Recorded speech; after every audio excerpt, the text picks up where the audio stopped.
More and more, more and more. That's what we are longing for. More and more. That's what we are longing for. Reach the clouds, reach the moon. Dreams are coming, dreams are coming, dreams are coming, dreams are coming.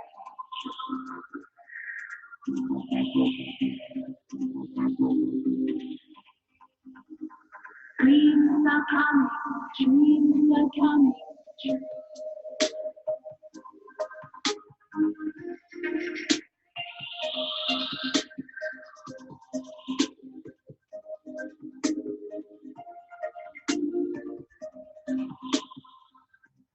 More and more, that's what we are longing for. Reach the clouds, reach the moon. Dreams are coming true. I'm falling down.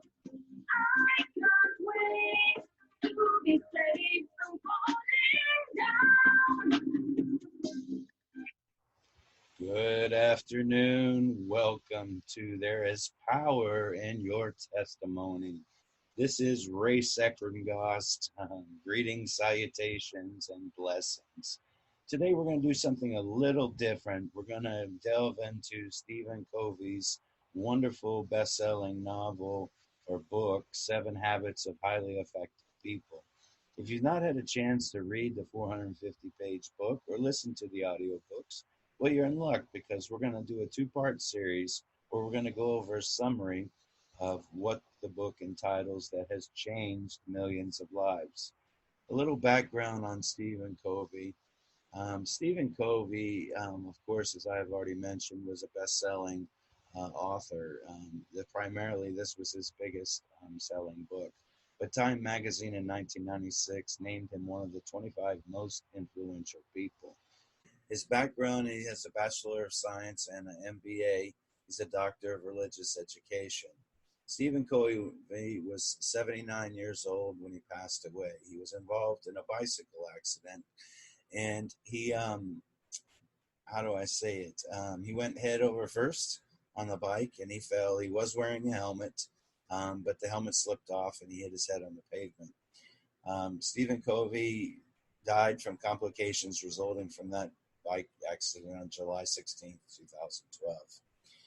Into the book, as I mentioned, it is very lengthy, so we're going to break this down over 2 parts. So we'll call this part 1, the 7 Habits of Highly Effective People, written by Stephen Covey and summarized by Ray Seckrengost. So let's get right into it. If you're not familiar with it, again, I've read it 14, 15 times. So I will go ahead and break it down simple. If you have read it, well, then this will just be redundancy to you. The 7 Habits of Highly Effective People go like this. Habit 1, be proactive. Use words like I'm a responsible person. I take initiative. I choose my actions, my attitudes, and my moods. I do not blame others for my wrong actions. I do the right thing without being asked, even when no one is looking. Have the courage to take risks, accept new challenges, and proactively move things forward in a positive and purposeful way. Right there, as you can see, as we start to delve into it, let's stop at number 1 and get right into the meat and the potatoes. We're in charge. We choose the scripts in our life that we live by. We use this self-awareness to be proactive and take responsibility for our own choices. The first habit that Stephen Covey discusses is being proactive. What distinguishes us as human beings from other animals is our innate ability to examine our own character, to decide how to view ourselves and our situations, and to control our own effectiveness. If I was to put that simply, in order to be effective, one must be proactive. Reactive people take a passive stance. They believe the world is happening to them. They say things like, there's nothing I can do. That's just the way I am. They think the problem is out there, but that thought is the problem. Reactivity becomes a self-fulfilling prophecy, and reactive people feel increasingly victimized and out of control. Proactive people, however, recognize that they have the responsibility or responsibility, which Covey defines as the ability to choose how you respond to any given stimulus or situation. A quote from Stephen Covey from the book says, "It is our willing permission, our consent to what happened to us that hurt us far more than what happened to us in the first place." In order to be proactive, we must focus on the circle of influence that lies within the circle of concern. In other words, we must work on the things we can do something about. So there's proactive focus, and then there's reactive focus. The positive energy we will cause influences others to expand. Reactive people, on the other hand, focus on things that are in their circle of concern, but not in the circle of influence, which leads to blaming external factors, emanating negative energy, and causing their circle of influence to shrink. Challenge yourself to test the principle of proactivity by doing the following steps. Quoting out of the book, start replacing reactive language with proactive language. Reactive, for an example, is, "He makes me so mad." Proactive means, "I'm in control of my own feelings."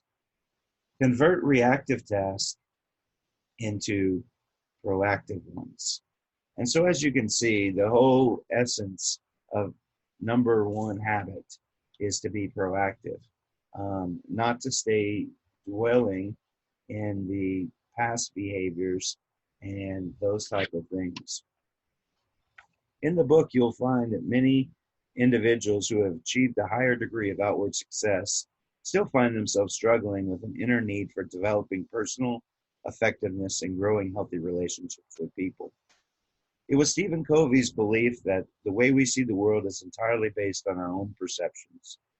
In order to change a given situation, we must change ourselves. And in order to change ourselves, we must be able to change our perceptions. In studying over 200 years of literature on the concept of success, Stephen Covey identified a very important change in the way that humans have defined success over time. In early times, the foundation of success rested upon character ethic. Like things like integrity, humility, fidelity, temperance, courage, justice, patience, industry, simplicity, modesty, and the golden rule. But starting around the 1920s, the way people viewed success shifted to what Stephen Covey calls personality ethic, where success is a function of personality, public image, attitude, and behaviors. These days, people, they look for quick fixes. They see a successful person, team, or organization and ask, "How did you do it? Teach me your techniques." But these shortcuts that we look for, hoping to save time and effort and still achieve the desired results, are simply band-aids that will yield short-term solutions. They don't address the underlying condition or problem. The way we see the problem is the problem, Stephen Covey wrote. We must allow ourselves to undergo paradigm shifts, to change ourselves fundamentally, and not just our attitudes and behaviors on the surface level, in order to achieve true and meaningful change. There were 7 habits of highly effective people come in. This is where it begins. Habits 1, 2, and 3 are focused on self-mastery and moving from dependence to independence. Habits 4, 5, and 6 are focused on developing communication skills and moving forward. Habit 7 is focused on continuous growth and improved habits. The 7 Habits of Highly Effective People, written by Stephen Covey, is a self-improvement book It is written on Covey's belief that the world is entirely based on our own perceptions. Now, as we covered in the first habit, being proactive is essential in growth. We are in charge.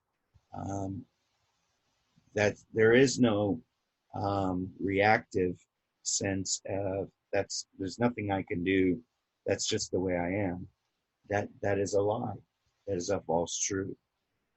When we move into the second habit of highly effective people, Stephen Covey wrote that it began with the end in mind.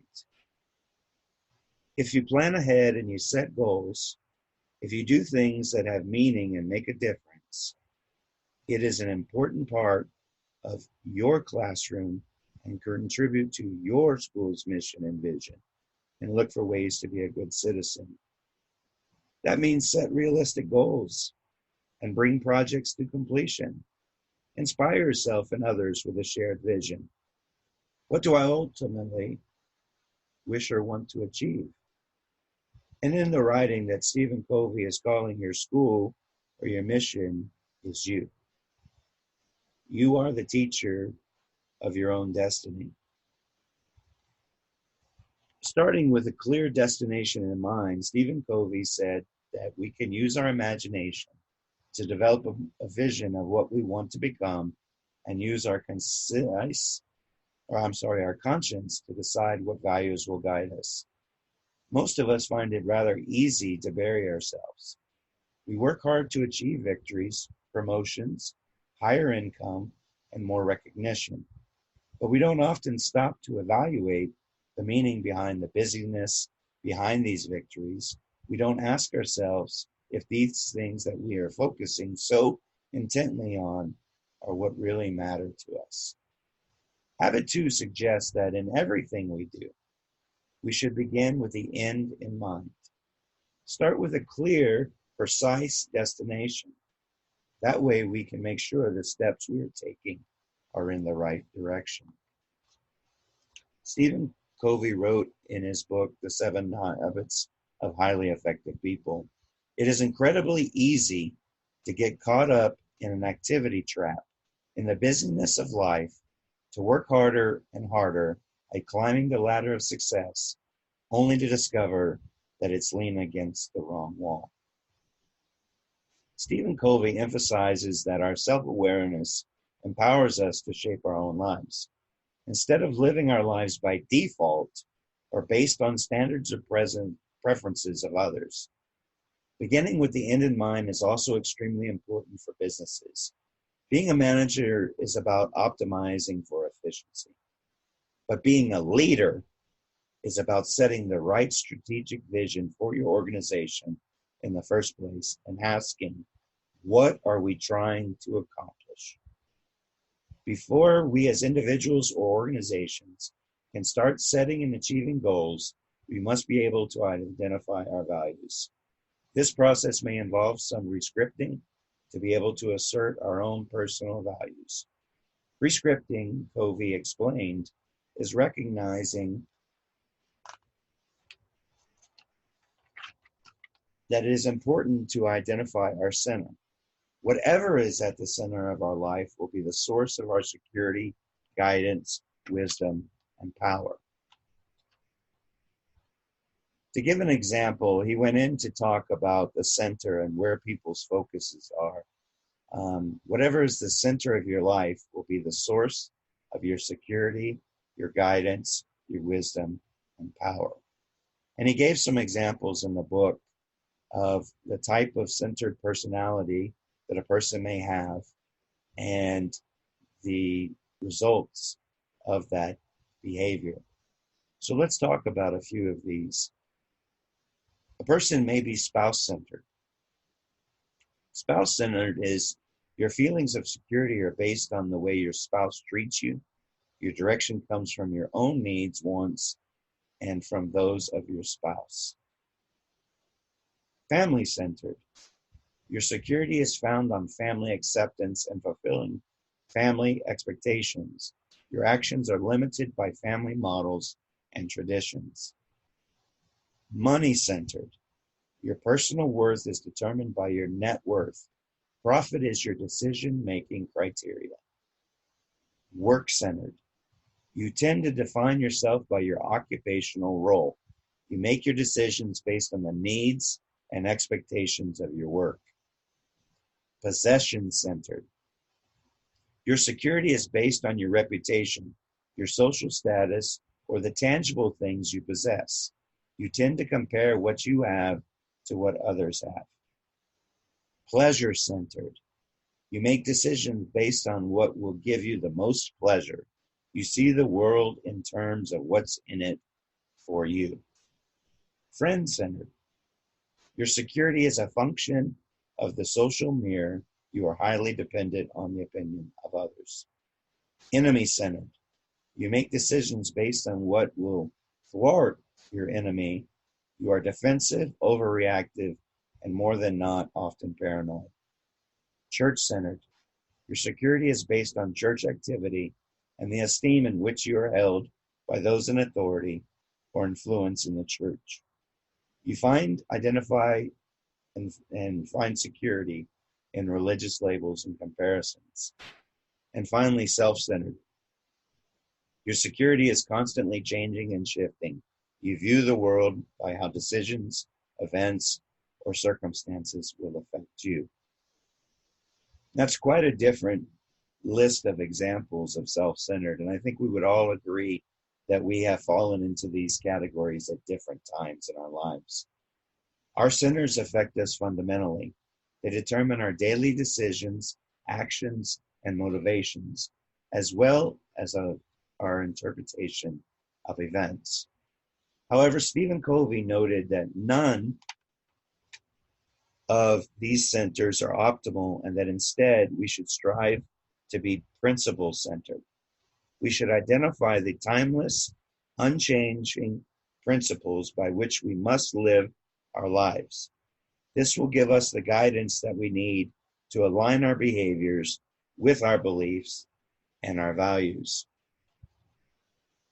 To delve a little further, let's visualize in rich detail your own funeral.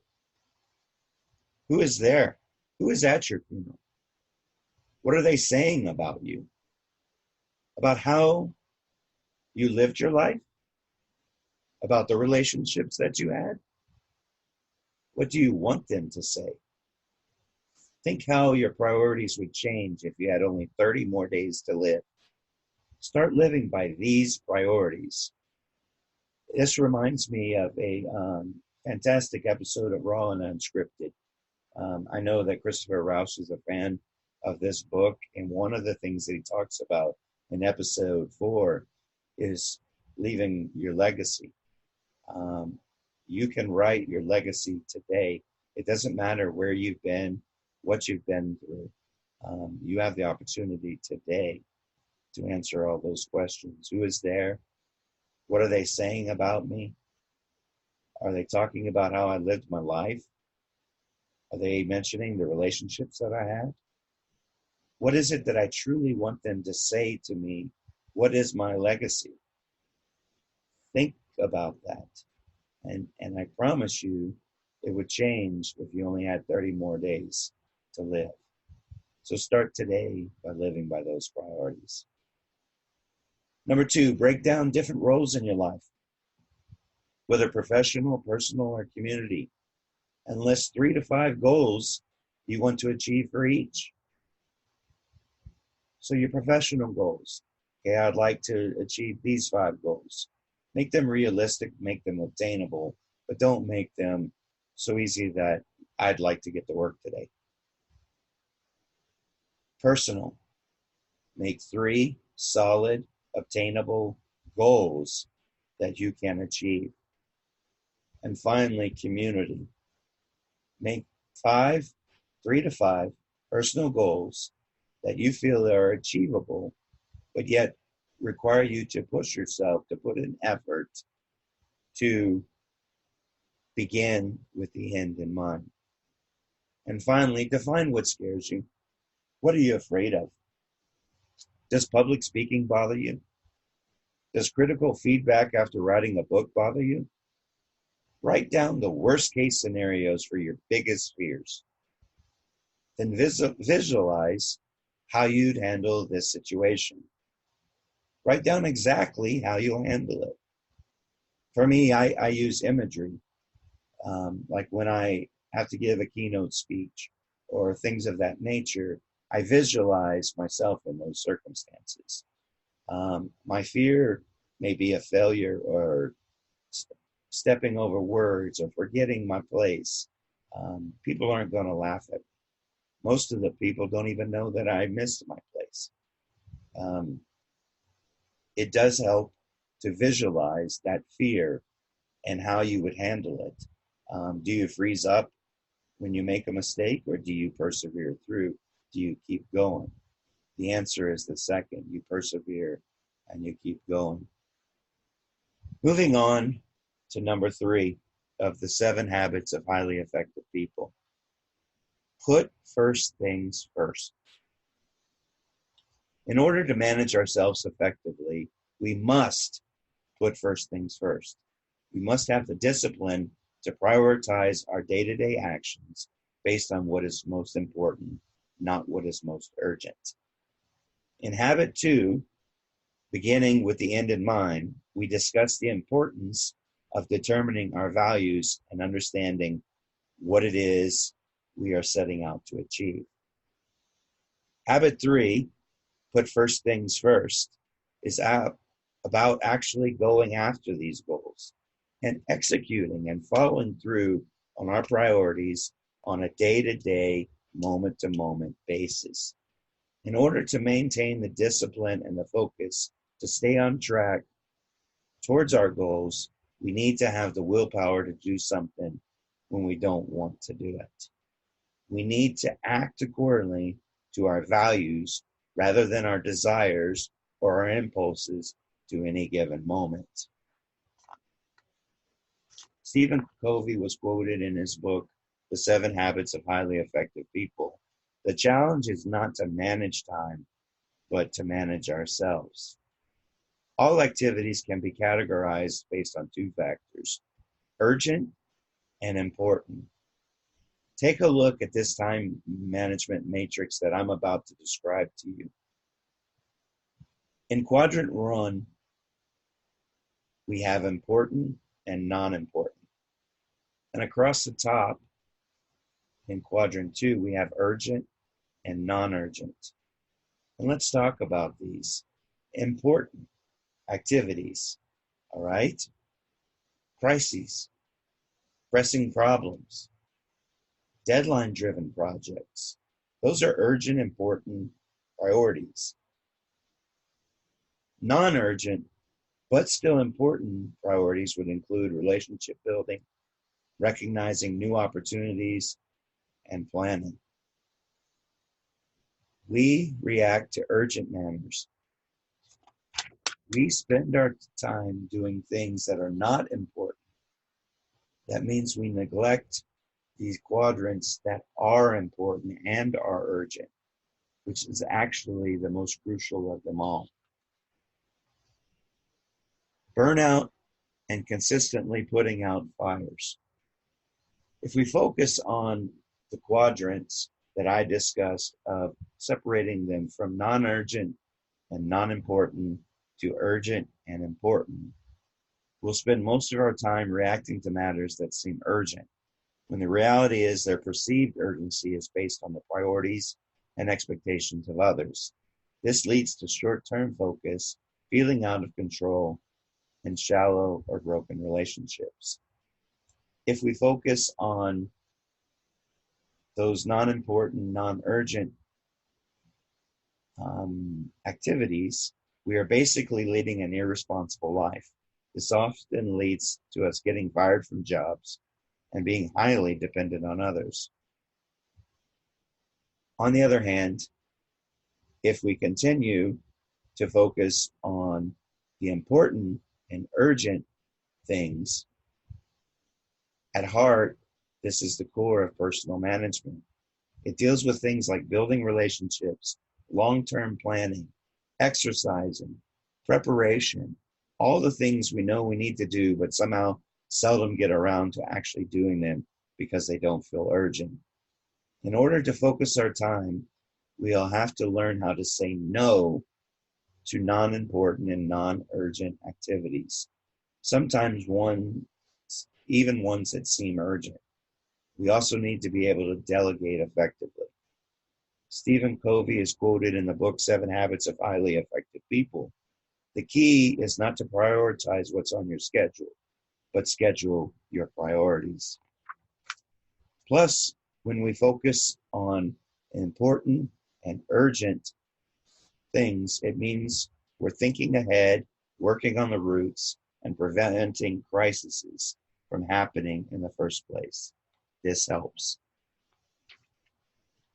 We should always maintain a primary focus on relationships and results. 80% of your results come from 20% of your time.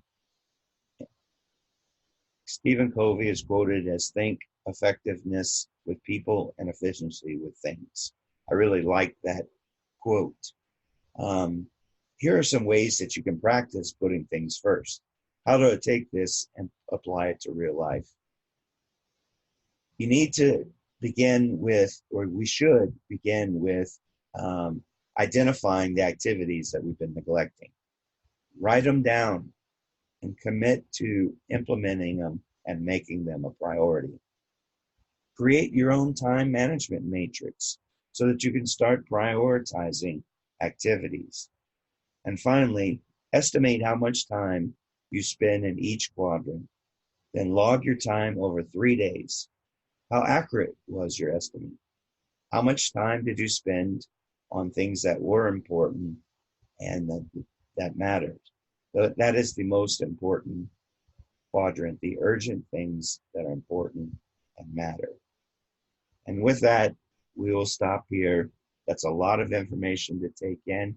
Feel free to email me, inbox me. You can reach me at the Facebook website, Making a Difference in the Lives of Others, or There is Power in Your Testimony. I'll be happy to go a little further into it. But as I mentioned, Habit 3 is one of my personal ones that I work on every day.